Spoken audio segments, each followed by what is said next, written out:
So yeah, here people come. Hello and welcome. Thank you for joining us. Hello, Hi. friends. Oh, Andrew, you hi. champ. Good Woo-hoo. to have you in. Hey, feel free to go into the chat there and make sure. Hello, Claire. Can't smile. Oh, yeah, that Claire. Hi, Claire. Uh, there you go. Change the chat to all panelists and everyone. I am dancing to some tunes. I've forgotten to share the sound, Andrew. We've had some problems, and thank you for Irish. pointing out. Hi, Reach. Okay, so I am dancing to a tune that you can't hear. I am going to. Thanks for dancing anyway. Hi, shiny people. I am going to. Where it's not my. Okay. Share sound. Boom. It's a bit chill. It's a bit chill. Thanks for shouting that out, Andrew. Everybody, welcome along. It's really nice to have you all here. Thank you so much for joining us. Would you be so kind as to say a little hello in the, I'll just move the chat box off of that screen.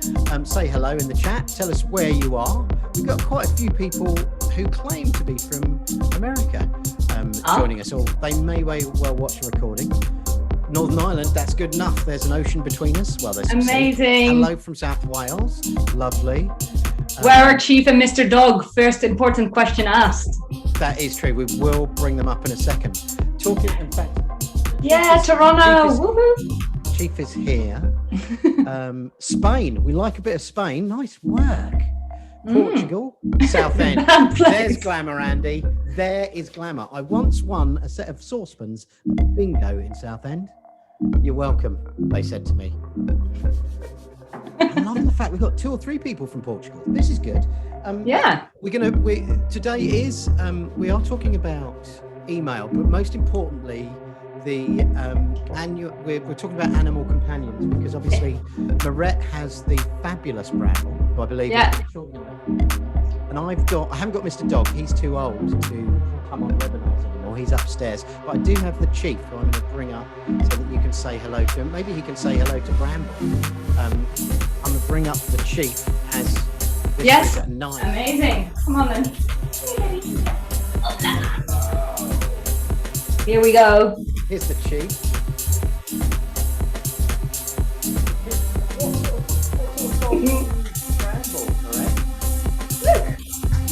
What sort of dog is Bramble? Bramble is a working Cocker Spaniel who gets away with pretty much everything because look at her. What about the Chief? The Chief is a Greyhound Owl Whippet Border Collie cross. Oh, that sounds like a great cross. Did you say he was really naughty this morning, John? He, took a crap right here in what I like to call the studio. Yeah, he sat by the dog flat, which is just there, and he did a poo, which was annoying, but it was raining here, so I can't. Wow, Bramble is so noble. What a noble. You can tell that she's thinking deep thoughts, can't you? Yeah.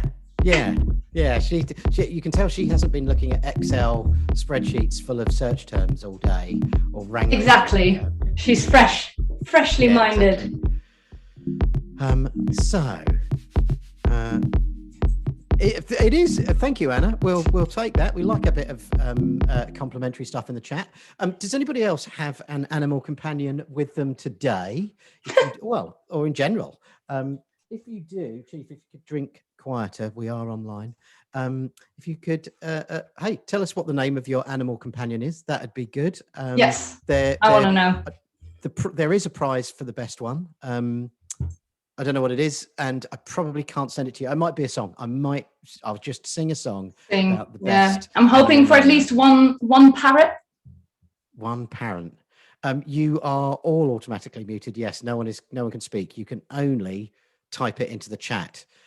Cadog is the spaniel. I like Nice. The Cadog. The white murder cat. Oh dear. Oh, I like Rahab and Salem. And Lupin. And oh yeah, of course, Arish has got a kitten. Fifi. Monkey and Smudge. Monkey Excellent. and Smudge. Monkey and Smudge.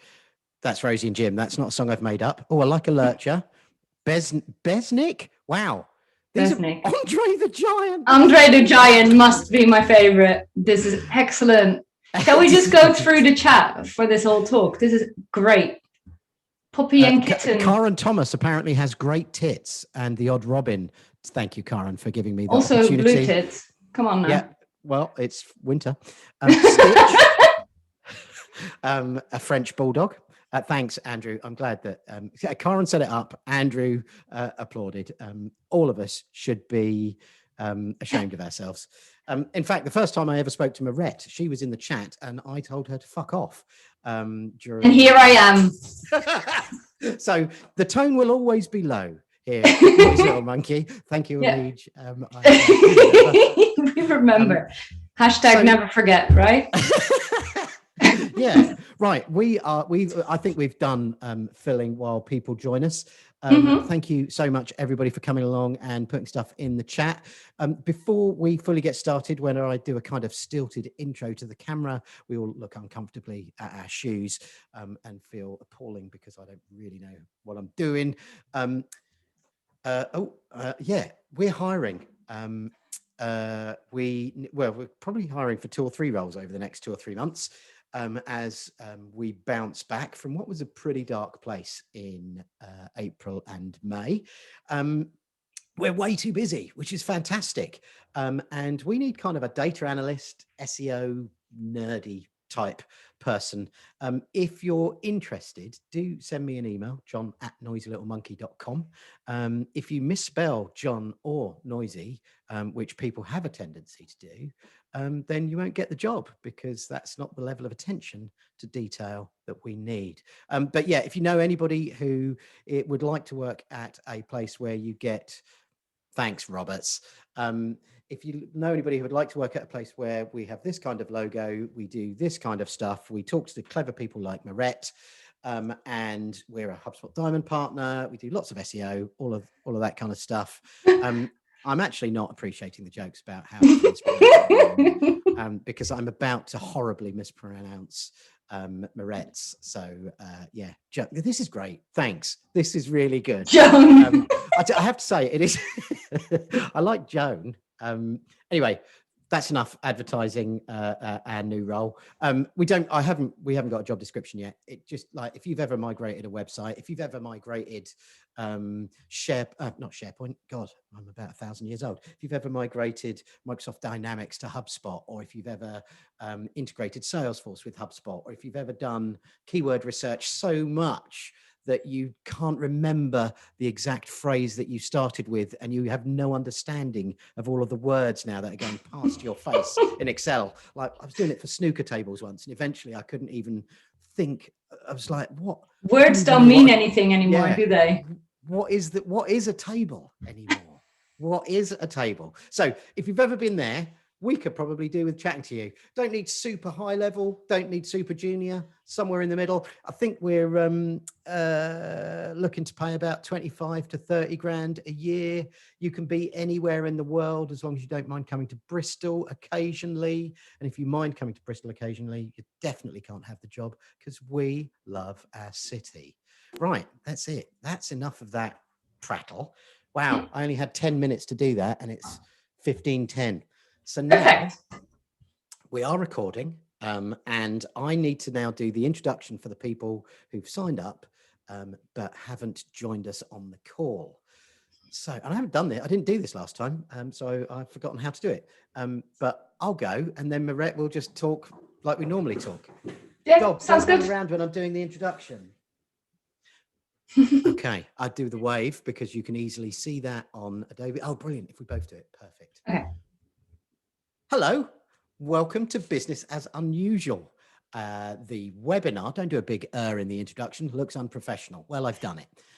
It's a webinar about how to thrive in the pandemic and whatever comes after, with a focus on marketing, sales, and business growth. Today, we're joined by Mirette Reutlingsperger. Yes, you did it. Well done. Yes. That's the hardest name I've had to pronounce on this. I feel like you probably didn't breathe for a second beforehand there. It's why I screwed up the whole intro. I was going Reutlingsperger. Sorry, it's a bit greedy, isn't it? That. Yeah, it is. It's really resource hungry on the brain. But I tell you what, once you do it 3 or 4 times, Reutlingsperger. Look at you go. Beautiful. Oh. It's like saying wagamama. Yeah. Well. Anyway, enough about the mouthfeel of your beautiful surname, Mirette. Yeah. Also, and in honor of Mirette, and to remind me how to pronounce her first name, I'm eating amaretto biscuits with my Bristol hipster coffee here. That is dedication. I feel like that is dedication to the cause. That buying biscuits to match your person. It's the way we roll here at Noisy Little Monkey. Mirette, enough of this nonsense. Today, you're going to talk to us about emails and how to stand out in a crowded inbox. We're so glad and so grateful for you making the time. Thank you for that. But before we get started, tell us a bit about you and how you came to be where you are. Okay. Well, I mean, we've started off with the most important part, which is Bramble. But I'll do a little bit. I'll say a little bit about my company and then a little bit about me. So my name is Mirette Reutlingsperger if you speak English, Reutlingsperger if you speak Dutch. Cool. Just to confuse everyone with the rolling R's and the phlegmy noises. I'm the founder of Mobe Digital, an inbound marketing consultancy, even though I forgot to link in any of my promo for this webinar. I remember today, I did it today. And we'll do lots and lots of shout outs. Yeah. Mobe Digital, we'll do it on social, we'll put it in the email.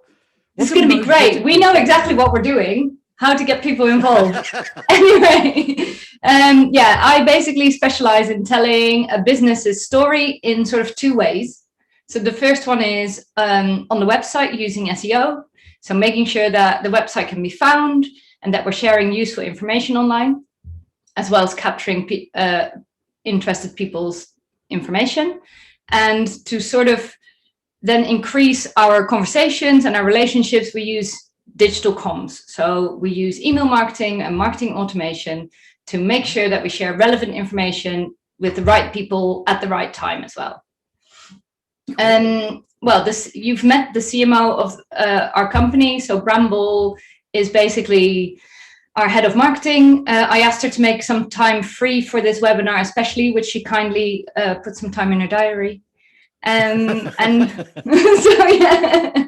I guess it's not a real coincidence that I've ended up here, although I think like pretty much everyone who's here right now or who's watching it later, it's been a bit of a strange journey, as it is with most people in digital marketing. But I've always loved telling stories. So I wanted to share with you one of the first ones I wrote. I wrote it when I was 6. And basically it was about Donald Duck, who was going on a fancy holiday, which he won. Which I think is just a great, why am I thinking of that when I'm 6, winning a holiday? But yeah, Donald Duck won a holiday and nearly missed his flight because he forgot the tickets. So there's a whole adventure of him trying to get home and get back on time. But spoiler alert, he makes it and he goes on holiday. Where I mean, I'm happy to buy the book. I don't want to destroy 6-year-old you's ability to earn royalties on this, but can you tell us, without spoiling it, maybe, where was Donald Duck going on holiday? I feel like it's more of a descriptive place than an actual place. It's a place that you can feel, where there's sunshine and a beach and palm trees and just a lot of happiness in your heart. It's almost, I'm almost welling up a little bit. It's the perfect story for a pandemic. We can't go there, but we can imagine ourselves there and bring ourselves, much like Mr. Duck in your story, a bit of peace and maybe some calm. Absolutely. Now, I hope that you all enjoyed that. Brilliant. So how long have you been working in kind of marketing then? So I've worked in marketing for, probably longer than I want to admit. Okay, well then don't let me make you give away your age.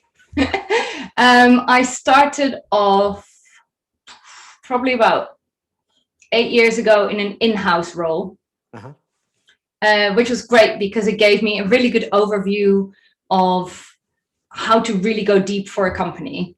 And anyone who's here who is in-house will know that when you're in marketing, you do all the things. It's not just marketing, it's event management, it's comms, it's internal comms, it is just getting your team organized, it's merch, it's everything. So that was really interesting. After that, I learned there about websites, and we got a new website, so I helped with the migration and creating that, and I found that really interesting. So as a result, I joined a digital marketing agency called Era, where I got onboarded as an account manager first, which again was really good because it showed me a really broad overview of all the different marketing channels that they employ. And it really helped me understand how they work together. But after a while, I am a bit of a nerd. I think most people who have seen me anywhere before will know that. I basically realized, okay, this is all really nice, but I want to go deep. I want to really understand and help and help people tell their story. Thanks. So I went deep, and I chose SEO and digital comms to be my channels and make them work together to have that sort of circle idea. Yeah. And Azim and Areej are celebrating your journey, and I think we've got to move on to people hearing your great tips. But along with them is they call it sometimes a T-shirt shaped employee. I can't remember who coined that phrase. Yeah, a T-shaped. T-shaped. That's it. T-shirt shaped. Why? Of course, it's T-shaped. I am quite quiet. I'll be louder. Sorry, Sanjay. But a T-shaped employee where you learn loads of different things, and then you decide the one or two things you want to really specialize in. This is really good. I'm loving the fact that people are bigging you up, and I'm getting audio and other criticism in the chat. So this is exactly how it should be. I'm really enjoying the build up. I mean, I can hear you fine. Thank you, Mirette. So chaps and chapesses and people who identify as anything other than that, put your questions, if you could. We could put them in the chat, but actually, can we try an experiment? You should be able to see a little thing on the bottom of your screen that says Q&A. Stick it in there, because then people can upvote their favorite question. Let's try that, as opposed to me, Katie and Claire all trying to pull the questions out of the chat. So when you have questions, stick them in the Q&A. We've got some time at the end. So Mirette, start off. You were gonna, I think one of the first things you were going to talk about is the key to effective email marketing. Sounds to me like it might be actually underpinning a lot of what you do. Yeah, absolutely. So when we, start thinking about effective email marketing, really what we start with is taking a step back and understanding your customers, right? So we all know the phrases like e-shot or email blast, and that scattergun approach that some people, I think, may have taken from back in the day when flyering was a thing.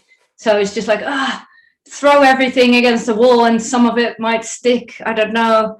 And okay, I guess fair enough, but also no. Yeah.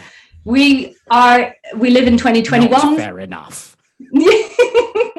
We live in 2021. We have so many tools that we can use to our advantage to understand not only the market, the broader market, but also what our existing contacts engage with. We can see what open rates look like for certain emails. We can see if people keep opening emails if you put them in an email flow. So this is actually a good moment for me to declare 2021 as the year of the purge. Right. Now, that might sound a little bit existential, but really what I mean is let's make this the year of the targeted list. Ooh. Right? Most people who are here who are looking back, they will know about the market research they can do, creating content, creating buyer persona, for your company. So you fully understand your customers and the content they engage with.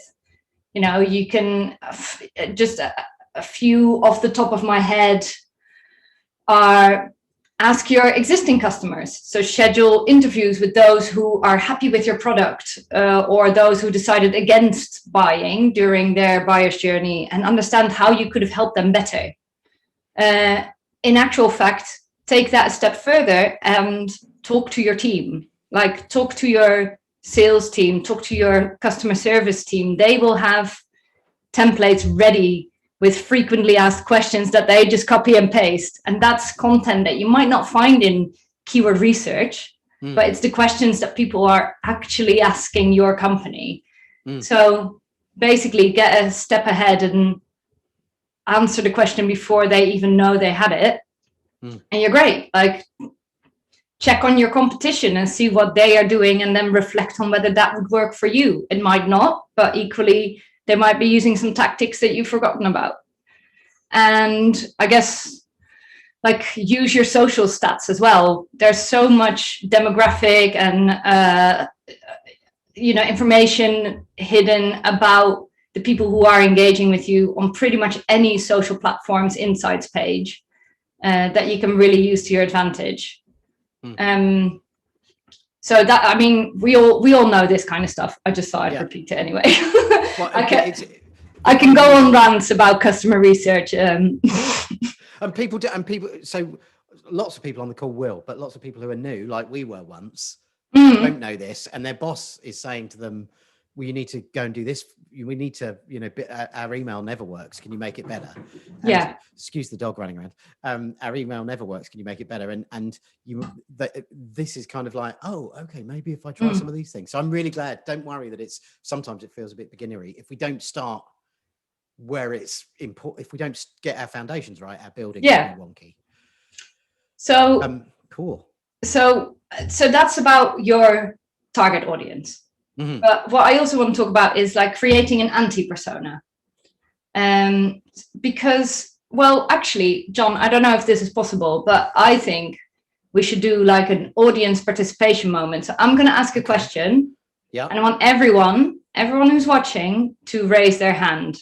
And then, John, if you can get the techie bit done, and we might turn on someone's camera to make sure they're playing along. Okay, Claire might be able to do that because I'm not actually the host. Claire, she might be able to. Let's see. Yeah, so anyone who's here watching, we might be turning on your camera. Are you ready? Oh, this is great. John is the host now. It's with you. Brilliant. Am I able to do this? So if you have ever had a client that you're talking to about digital comms and they said, we could have anyone as our customer. We want to target everyone. Please raise your hand now. Right? I tried to turn Sanjay's camera on because I thought he would let me get away with it, but I can't. Didn't work. Oh, well. We blame the tech. If you didn't raise your hand, Sanjay said he was waiting for it.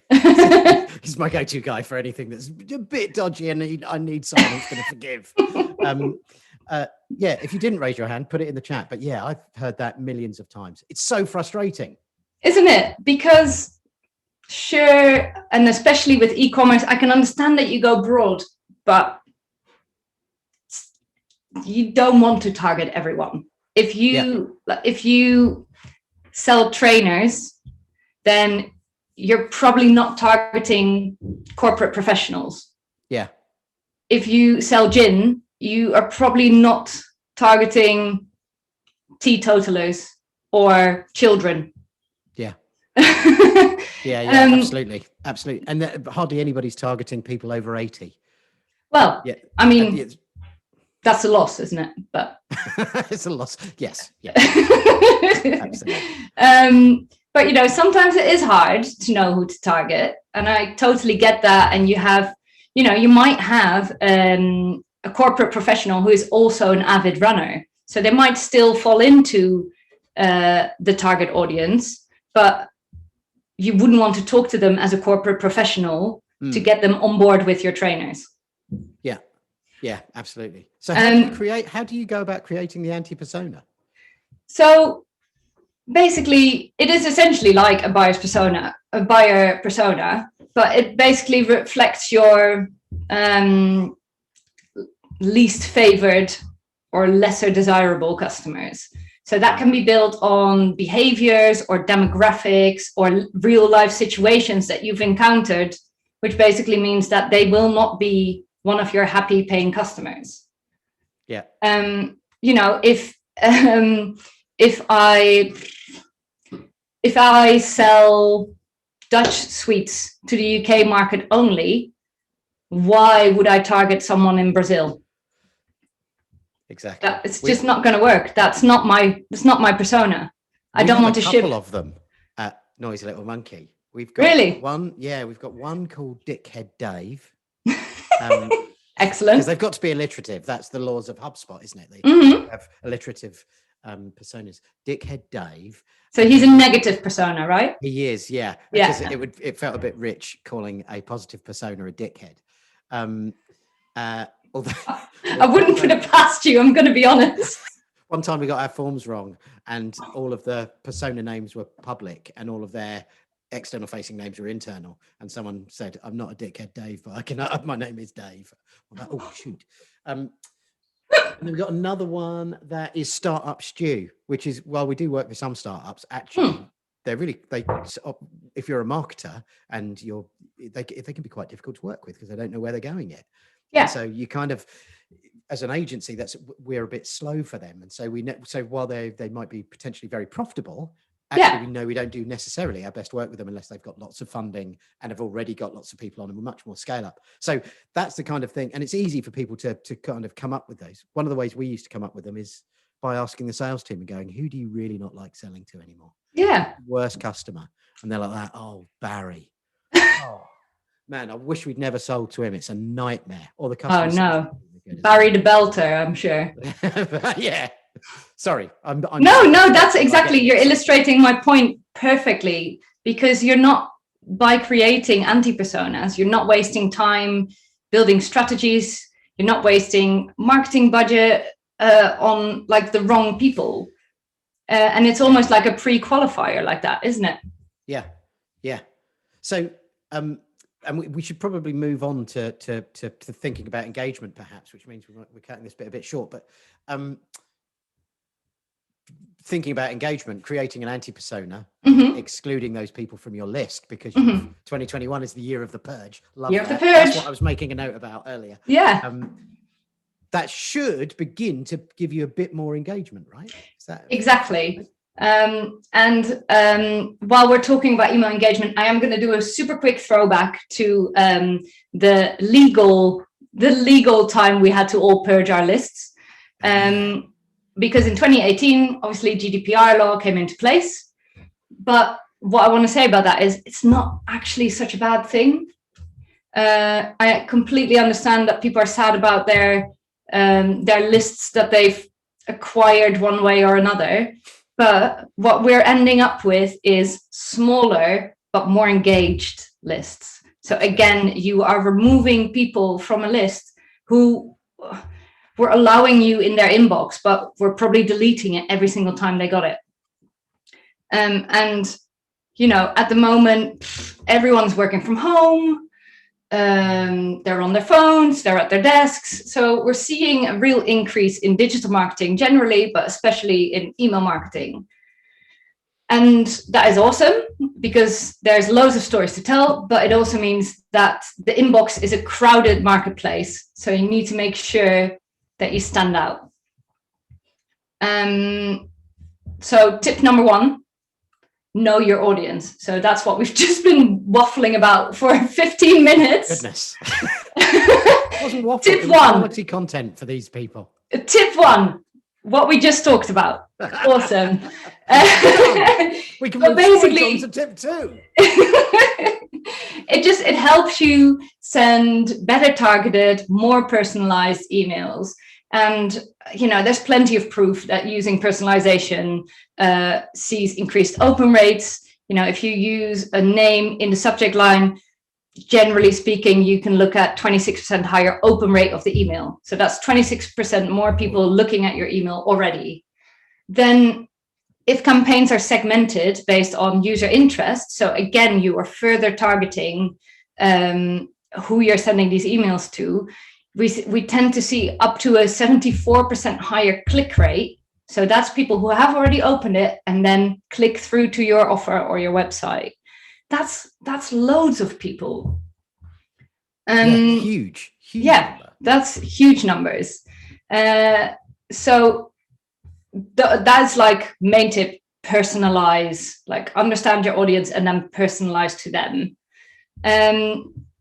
I've already kind of given a little bit of an example of talking to each other, but making sure that different departments are communicating so that you are not bombarding people and their inboxes with emails. So that's different in your organization. So so that's for exactly. So make sure that in your organization, different departments who might be sending out different categories of products, for example, are talking to each other. Gotcha. So a really good example, and I know this is like kicking a dead horse, which is awful, but I am going to use Debenhams as an example because the only reason I'm still on their marketing list is to prove the point that their email marketing is awful. Okay, it is awful. I think if any of them ever watch this, they'll be like that. We've got to get Marette in. She must be so easy to work with. She's already a big fan. I am a big fan. However, at times when it's sales season, I will get several emails, up to 7 emails per day, several days in a row for different departments, different offers, and something which is just a pet peeve of mine. They'll have like a subject line and then the preview text refers to something that's not the subject line, which means that I will never open the email. But there are more options now. You know, you can give your audience and your contacts the power to decide when they want to see you in their inbox. So that could be every other week or once a month. Of course. But it could also be about what they want to see. So a really good example, which a lot of particularly stationery type, like gift cards and gifting companies in particular, are picking up on really well, is that sometimes celebratory days, so that could be Christmas, it could be Valentine's Day. At the moment, I'm seeing a lot of it for Mother's Day.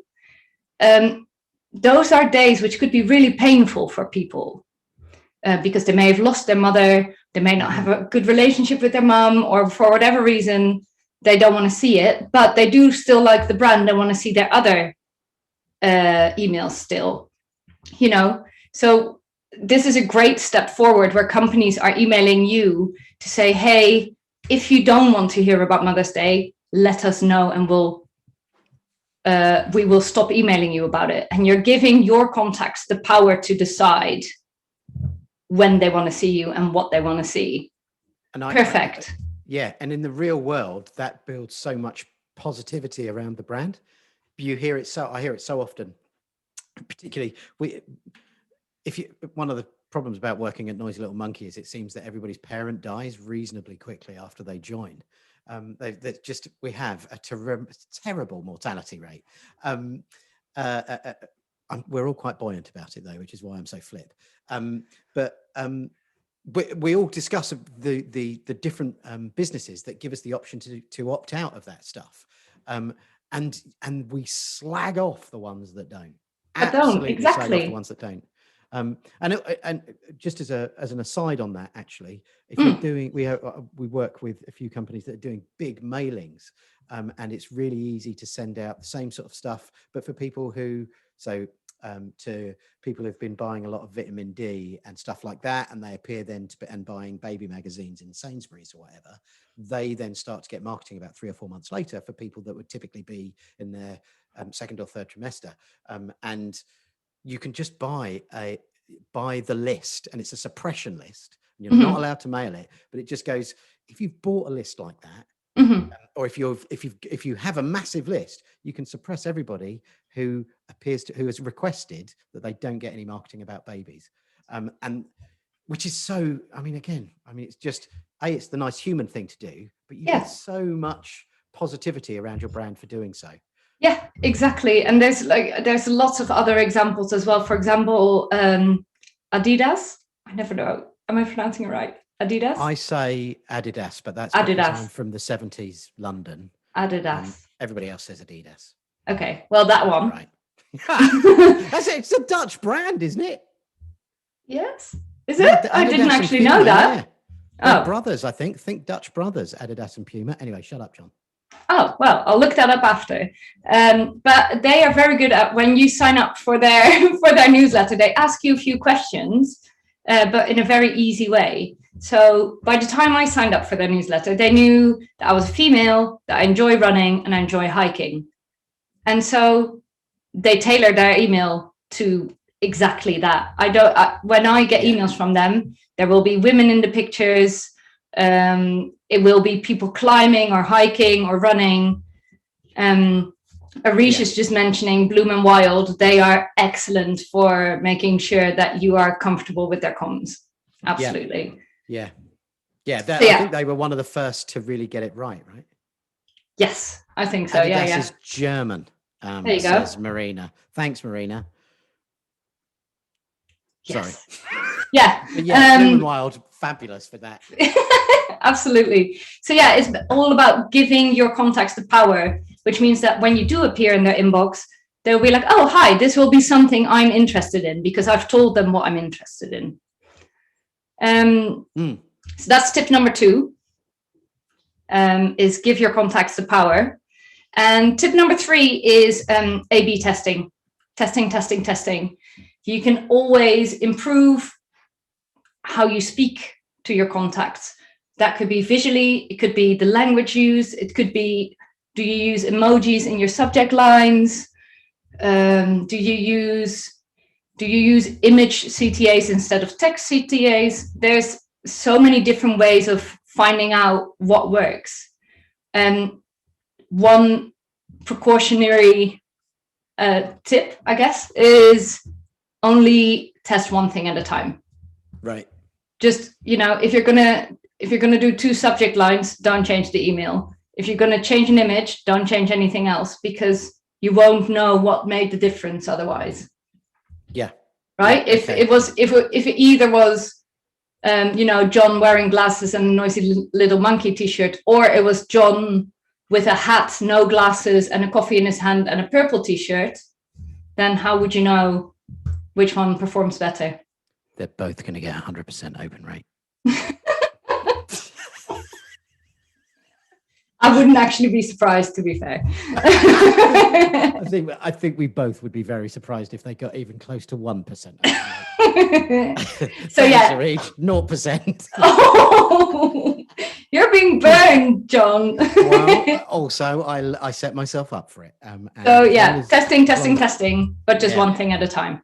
Brilliant. Okay. Well, okay. Cool. Sorry, I'm making notes of questions. That's completely fine. I'm just trying to think. One other thing that you could test. So I'll just keep talking. Yeah. Keep talking. Is there's so much you can actually there's so much you can actually learn from how your contacts engage with your emails, right? So, for example, what do they do following an abandoned cart email? And then you could have a look at, do you offer a discount? Do you not offer a discount? Is it just the reminder nudge that they need, or is it actually maybe they're looking to get a discount, or there's so many things that are already in your email platform that you can learn from and improve on. And it's the context of time, as you say, is just, I'm still stuck on the thing that Adidas sends you stuff that is with people who identify as female, obviously. Yeah, but it helps because I see context and everything, all of that stuff. Absolutely, it's right content for the right people at the right time. Like, I see a reflection of myself. I see a diverse selection of women in those emails, and therefore I engage with it so much more than if I just see a generic one with just a geezer doing press ups. Well, yeah, not so good. Not as good, no. It's all right for me. I quite like that kind of stuff. So if you could get that email, that would be great. Yeah, absolutely. In fact, if anybody's got any pictures of a man with his top off doing press ups, just email. You saw my email address earlier. I'll take them. Exactly. Sorry, way off track. Okay, so that's cool. So I've got questions about A/B testing, but let's get to the end. Okay. I think you've got some more stuff that is much more important than me asking questions that I personally want answered. So yes. What's coming next, or what's coming around the corner, or what's growing in email marketing? Okay, so the trends in email marketing. I thought I'd do like a little. Okay. So like announcement. Okay. Email trends. Let's go. I don't think this is a very trendy dance. Well, I'm going with it. One that's really big, which is already coming, but it's just becoming more and more popular, is video. Now, before you go, but video in email. Before I go like that, and I went like that. Sorry. Yeah, no, you're right. Like, it is something that people are baffled by, and arguably there are a lot of email clients that won't let you, that don't support an embedded video. So some do, but most of the big ones don't really yet.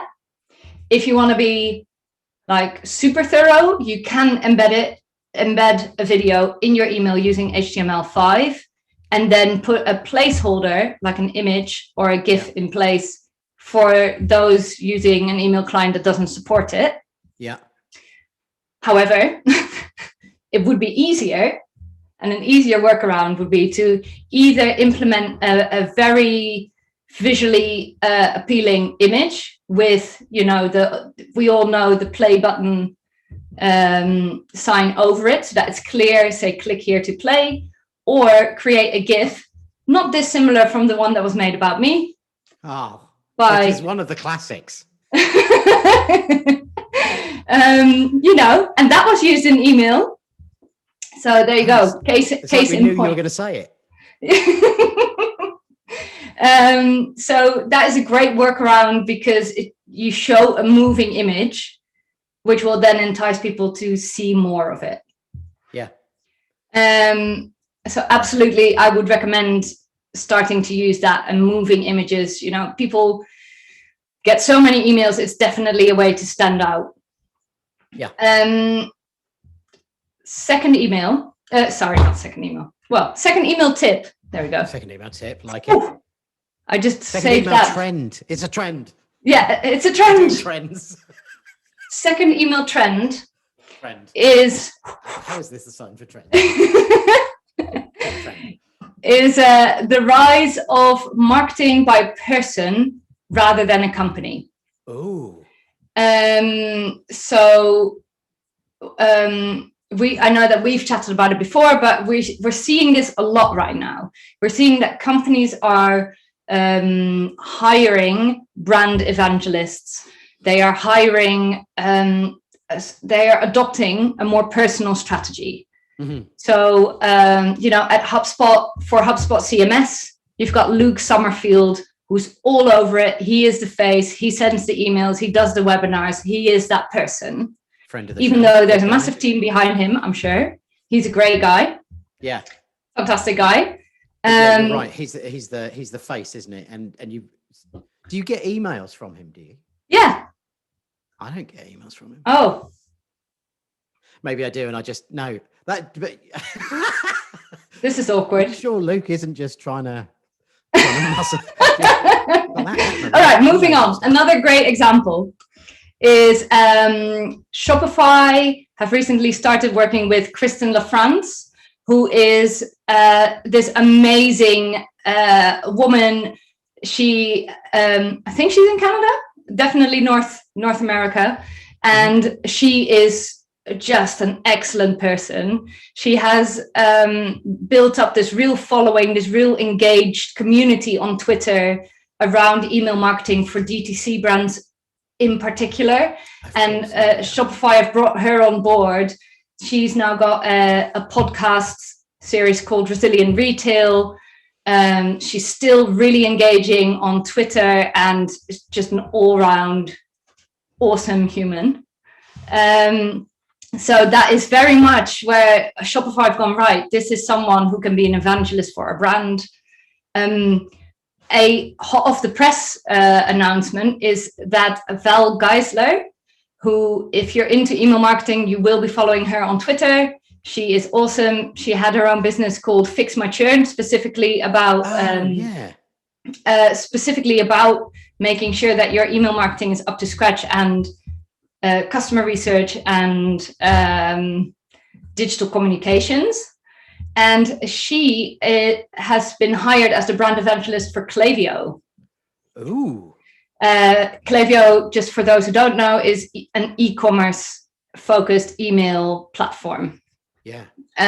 So again, it's very much a SaaS company showing that having a personality, having a person who has a following and has that engagement to stand for their brand is so beautiful. So rather than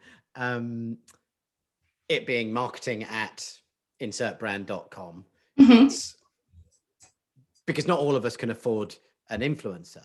So, sure. But would you say that, like, rather than it going, so let's say we're at Noisy Little Monkey are emailing everybody on our list because we want them to come along to an event that we're holding. Would you say that would be better to go from just any human in the business rather than marketing at noisylittlemonkey.com? Yeah, for sure. Like, especially we're all in digital marketing in an industry where we talk to each other, we know each other, we are online. Giving your company a face and a bit of personality, I think is you have to these days. That's really what I think. Yeah, it was a loaded question. We're absolutely, we see it all the time. We see it in the construction industry. Can you believe? And now I would not advocate this, but they did some A/B testing. One of our construction clients, and they sent emails from a name that was very obviously standard issue cis male, and then they sent the same email to the same list, same subject line from a standard issue cis female name. And it was a construction industry, so it went to mainly men, and the female name got opened dozens of times more. I mean, the scale was colossal. And the chap who did it was like that. Would you advocate that we just then continue sending it from someone who doesn't exist? And I'm like that. For success, yes, but morally, it does feel like it's dodgy ground, dude. Yeah. But it was odd that, and both of them did better than when they sent it from, nearly said the brand name, when they sent it from marketing at brand.com. Yeah. But it was just odd that actually there was a gender split in how those split. Yeah, that is interesting. But given the market, maybe traditionally, I don't know. Anyway, so that's okay. So I think in most situations, giving a personal touch, like obviously all of the examples I've just given are digital. They're digital people who have a personality. So these are quite extreme examples. But I think in most situations, having a person or having some personality for your brand is absolutely priceless. Yeah. Yeah, agreed. We're just on the same page. This is so cool. We've got some questions that come into the Q&A. If there's any in the chat, Claire, do let us know. If you've got any questions, we've got like 10 minutes to run through these. So Anna Corbett, I'm going to do one of yours. I'm going to do your first one first, and then if we've got time, we'll come back and do your second one. So what are your tips, Mirette, on warming up, in inverted commas, a dormant email database? Ooh. That's a tough one, man. Delicious. I like it. You're just a GIF. You are the most beautiful, lovely GIF. That's a good question. I like it. I think it would depend on, I understand it's a dormant list, but it would depend on previous comms that had gone out and whether it includes customers. But really, even just a short email to say, hey, we've been a bit quiet, but we're back. Let us know if you want to continue getting emails from us. You're telling them, hey, we'll start emailing you more regularly again. If you don't want that, that's cool. Here's the unsubscribe button. But if you do, don't click this button, then we'll keep emailing you. Really, I know that we're running out of time. A super good example is, this happened a couple of weeks ago, actually. Seer Interactive, who are a digital marketing agency in the US, they moved their email marketing from MailChimp, which I found mind-blowing to find out that they were on that, but they moved it from MailChimp to HubSpot, and actually used that as a good reason to email all their contacts to say, hey, just to let you know, we've moved our email platform. That's why our emails might show up in your spam. However, if you open it, then we won't anymore, or that's why we may have shown up in your spam. Let us know what kind of communications you'd like to receive from us. And it's really easy, really quick way of engaging people and learning what it is that they want from you. And so Seer to use that opportunity to do something that feels ethically and morally right. Yeah. Absolutely hero agency, that lot. I love that. Excellent. To bits. Okay, so then a question from Claire Blacker. What would be the first A/B test you would run? If you have names, I would A/B test names in your subject line. I know we pretty much know the answer, but I'd want to have it confirmed. Recently, I did an A/B test, which was good. I swapped out, I had two CTAs, and they were, in one email, they were like, get it now or buy it today. And in the other one, they were a bit longer form. So they were find out our whole new product range. And they were actually quite a lot softer, and they actually did better in that case. Wow, yeah. It's great. It's good, isn't it? So that I would have typically for me would have been like, oh, that's a surprise in this case. Yeah, exactly. I love it. You just learn so much new stuff about that, but it just means that you're even more niche for that one particular targeted list. Exactly. Areej Abu Ali, I don't know whether you've heard of her, has asked, with newsletters that only go out on a monthly basis, how do we keep the audience engaged as it's not a weekly email? So you can use other channels to keep engaged. And I mean, Areej, I don't know if anyone doesn't know this, but Areej has an extremely engaged audience in her entire community, which includes a Slack channel, it includes a Facebook page, it includes Twitter. It's amazing. That woman's goals. It's I wish. Yeah. Areej. Yeah. I want to be like you. But yeah, I would say bring it out into the open. So share the newsletter maybe a couple of times across the month via Twitter as well. And I'm saying this because I know what's in the email. I would encourage people on social media to share articles with you and to share people that they'd like to see in the spotlight. So again, you're giving your contacts the power to share what they want to see. Yeah, cool. I agree. Yeah, and particularly if you've got quite an engaged community like Arij has already, then getting them to submit stuff is just going to be perfect. Plus, also, she just works too hard. So getting her community, getting others to send articles in. Yeah. I know. And then Arij, take a sit down and don't look at anything. Yeah. Maybe set it up to send automatically and then just have a lie down, woman. You are a machine. You aren't a machine. She is an incredible machine. I love her. Yeah. Okay, enough of the loving with Arij and Will and everybody. Claire can't smile, which I thought was our Claire, but it might be another Claire, actually. No, I know which Claire that is. Oh, okay. Cool. Okay. You know her, Claire Carlisle.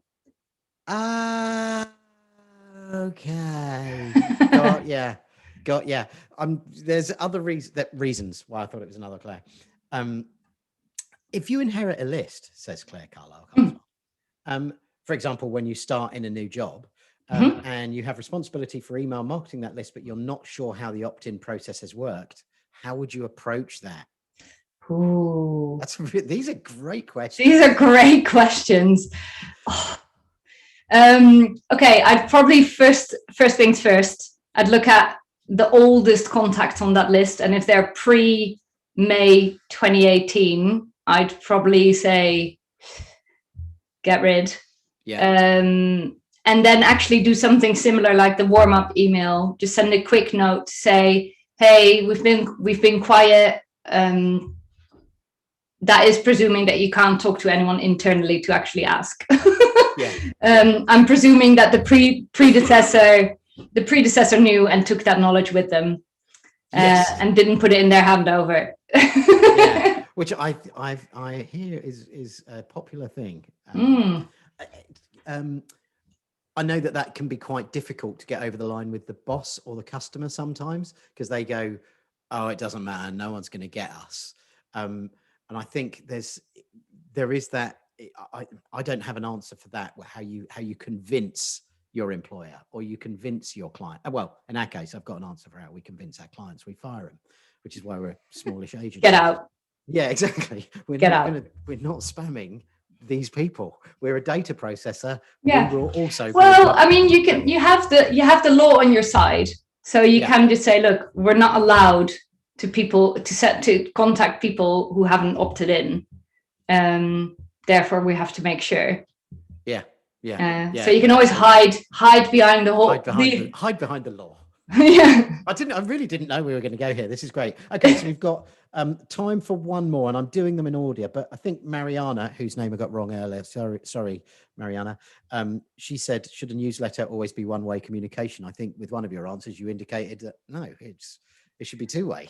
No, absolutely not. And I am going to take a tiny step back away from maybe, I guess, in-house and businesses, but using as an example, there is a lot of people. So I'm referring back to Kristen LaFrance. She has a newsletter, and she very much is.